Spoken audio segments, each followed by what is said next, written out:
Good day, subscribers, and welcome to another episode of Momentum. My name is Mo, and in this video, as part of our weekly series reviewing our stock market portfolio with Wealthsimple Trade, we are going to provide you with another update. The goal of this portfolio, for those of you who've been following us, is to grow it to $250,000, and we are very well on our track. This is the goal that we are pursuing within the next 8 years. Before we get into this video, though, I want to provide a couple of key latest stock market updates in terms of looking ahead at what companies are providing their quarterly earnings report in the week ahead, as well as some additional insights before we get into the video, and what specific stocks we bought last week, what stocks we are planning to buy in the week ahead, and where our portfolio is at. So without any further ado, let's get into it. All right, as you can see here, according to the earnings whispers, the list of most anticipated earnings releases in the week ahead is laid out here. Among the more common companies that are very much more known as compared to the others, we have Micron, Bed Bath & Beyond, and Constellation Brands. Micron will report on Wednesday after market close, and Bed Bath & Beyond and Constellation Brands would report before the market close on Wednesday. H&M as well, it would be reporting before market open on Thursday. Looking closely, according to a recent article here by the investing.com, around 3 stocks to watch in the coming week: Micron, Constellation Brands, and Walgreens.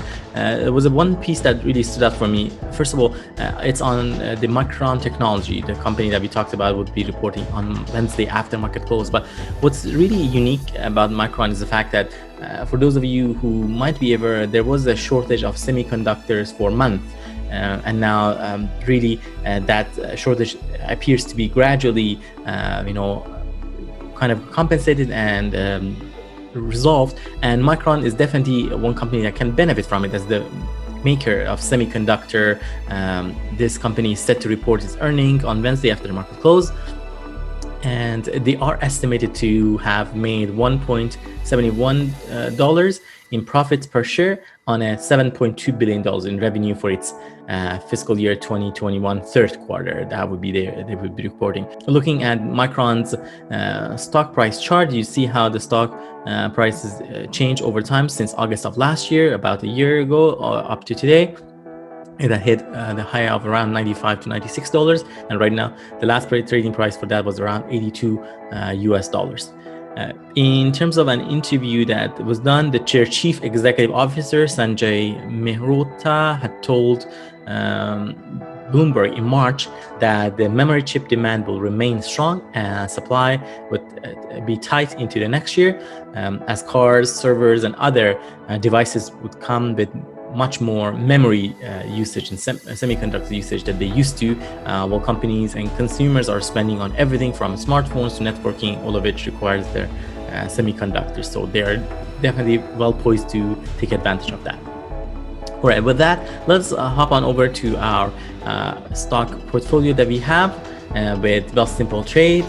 First, we're going to take a look at our tracker more closely and walk you through where things are at, what's been our return, what's have been some of our best performing stocks and ETFs, and how about the ones that are not so well.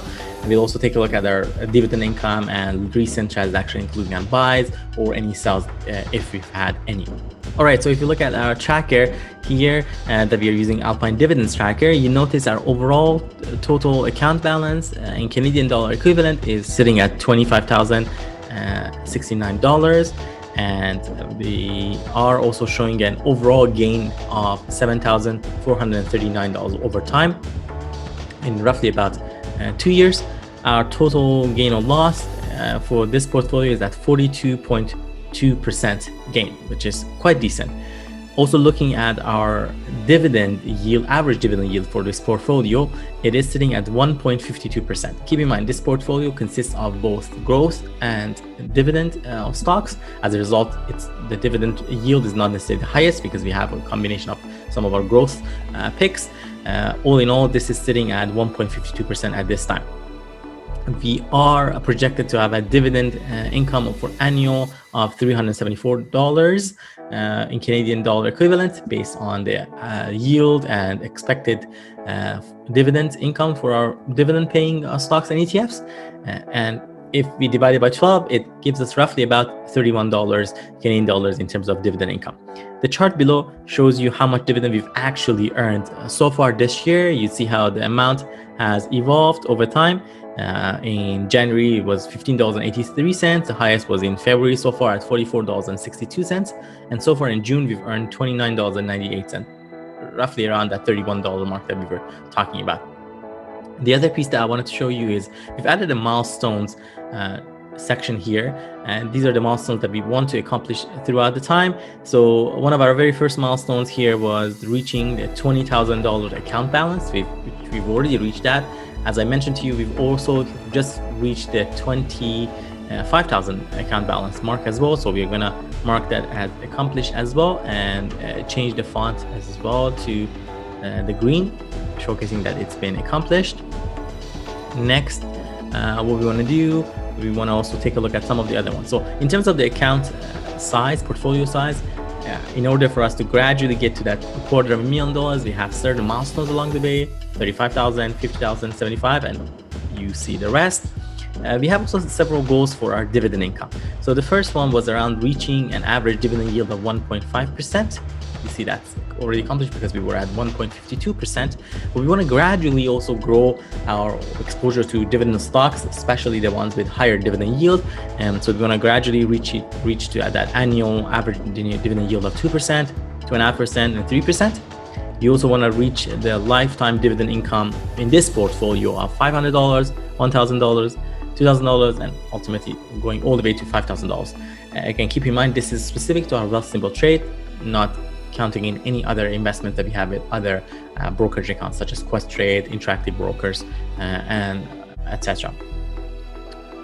We have $398.07, and in terms of our total dividends received that we are showing here on Wealthsimple Trade account since the beginning of the time that we opened this portfolio. All right.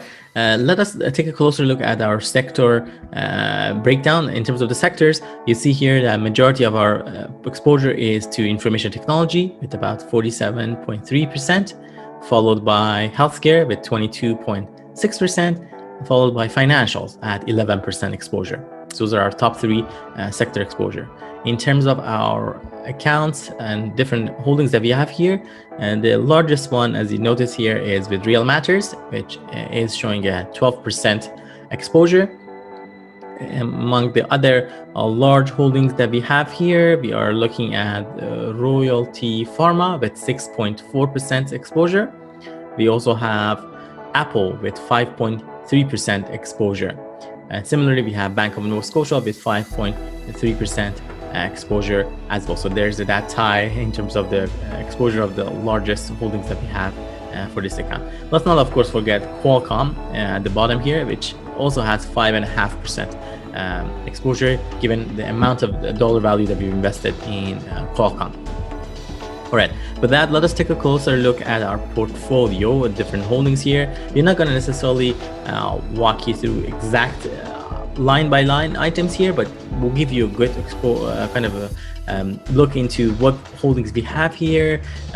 This tracker provides you the current price, the average purchase price that we've had, the current value, the percentage of our holding, what portion of our holding it has, what has been our gain or loss. These are unrealized gain or loss because we haven't sold those. Also gain or loss percentages in terms of our return so far, annual dividend income. This is based on the trailing 12 months, not the forward annual dividend income. Keep that in mind. We also have the dividend yield, estimated annual dividend income based on that amount that we just talked about. And what is the lifetime dividend? The lifetime dividend is the amount that we've already earned in terms of the dividend income. You could see overall majority of our holdings are in green. We have definitely a couple that are in red. Among those, we have, for instance, Royalty Pharma. It's showing a negative 2.47%. We have also Corsair Gaming at 6.68%. With Corsair, we might actually continue to add more to our existing shares. And that's definitely something we are keeping an eye on. The positive is that almost all of our actually ARK Invest, emerged ARK Invest Canadian ETFs are now in positives. They were in negative for a long while, but they've definitely grown back up in terms of price, and they're all now showing positive. And we've, over the time that they were negative, we actually continuously added to our holdings. So that's really a positive sign for us. We have cards or Evolve that is just a little bit in negative territory. Green Lane Renewables, ticker symbol GRN, is one. We have 157 shares of that, but it is definitely in dark red, negative 28%. We might continue to be adding to our existing holdings of Green Lane Renewables. We made a video about Green Lane and what they do, why we are investing in that. So if you haven't checked that video, be sure to do so. We are still positive about this company, wanting to add more to our existing shares. We are not necessarily the most bullish, but at the same time, we believe in the company and what they're doing, and they have a lineup of different clients. And in terms of the finances, we are going to, of course, do more research just to get up to speed on that. The video that we made was a while ago, but at the same time, we want to continue to take advantage of dollar cost averaging. The other item that we are negative for almost 30% or around 27.60 is Plug Power. We have 14 shares, and it is in negative territory for us. We might be continuing to add to our existing shares of Plug Power. It has kind of recovered to some extent. It was much more loss before, but it is still a big negative return for us. And we have one share of Liberty Defense Holdings. It's almost a penny stock, actually. We bought it for at 66 cents, and it's showing us 62 cents, and that's already 6% negative return. We also have FLT, or Drone Delivery Canada Corporation. Again, another penny stock. Average purchase price of $1.31, and it is currently trading at $1.14. So we might add more shares of that gradually, but not necessarily the biggest part of our holdings. They're very, very small. You can see almost at 0% because they're such a small and minuscule part of our holdings. Now, if you look at our recent transaction that we have with this account, if you look at the recent buys, our recent buy, in fact, last week, the one stock that we bought was Verizon. So we bought one share of Verizon at the price of $56.28 US dollars, and that was equivalent to $70.59. When you buy a US dollar stock or ETF with Wealthsimple, you are also paying a conversion fee. Keep that in mind. In terms of other pending purchases, these are our limit buy orders. We are going to transparently show you what we have. We have a limit buy order for Green Lane, and it is we're planning to buy 5 shares at the price of $1.20 if it ever reaches that price. HCLN, we have one for the price of $14.50. EAGB, we have one for the price of $21. Pizza, we have an order for buying one share at the price of $10.45. We have a couple more. EARK, we have Food, $6.75. FLT, VRE, XIT, and some more that you see here as well. These are our limit buy orders that we've placed for a variety of different ETFs or stocks, as you notice here. In terms of our dividend income, if we take a close look at it here, what dividend income we've had recently, the most recent dividend income that we had was from Qualcomm. We earned $6.72, and that's accompanied by another dividend income from Manulife Financial. We earned $1.96 for that as well. We do post our latest and greatest updates more frequently, especially around any dividend income on our Instagram page. So if you haven't checked that already, be sure to do so. You can follow us along on Instagram for any of those quick updates in terms of dividend income, latest YouTube video posts, and any other updates that we have for you there. We did not sell any of our stocks recently. We can take a look closely here. You see here, we did not have necessarily any sales that we can show you. In terms of our deposits, we're going to take a close look at it and whether see if we had any deposits. The last deposit that we deposited $100 last week to our personal account.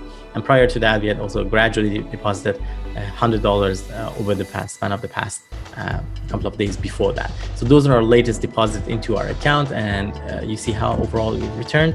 Our overall portfolio return was around 42%, which is quite decent for a portfolio that has been opened less than 2 years ago. Well, there you have it, folks, a quick review of our stock investment portfolio with Wealthsimple Trade and how we are making progress on our journey to growing it to $250,000 portfolio size. Let us know if you are invested in any of these stocks or ETFs in your own portfolio. I would love to hear from you, so be sure to leave us a comment down below. If you enjoyed this video and gained something of value from it, please be sure to give it a thumbs up and share it with someone who might benefit from the video as well. And of course, don't forget to subscribe to Momentum channel. Here on Momentum, we post weekly various videos about stock market investing in cryptocurrencies and real estate, as well as financial freedom. Thank you, and we hope to see you next time.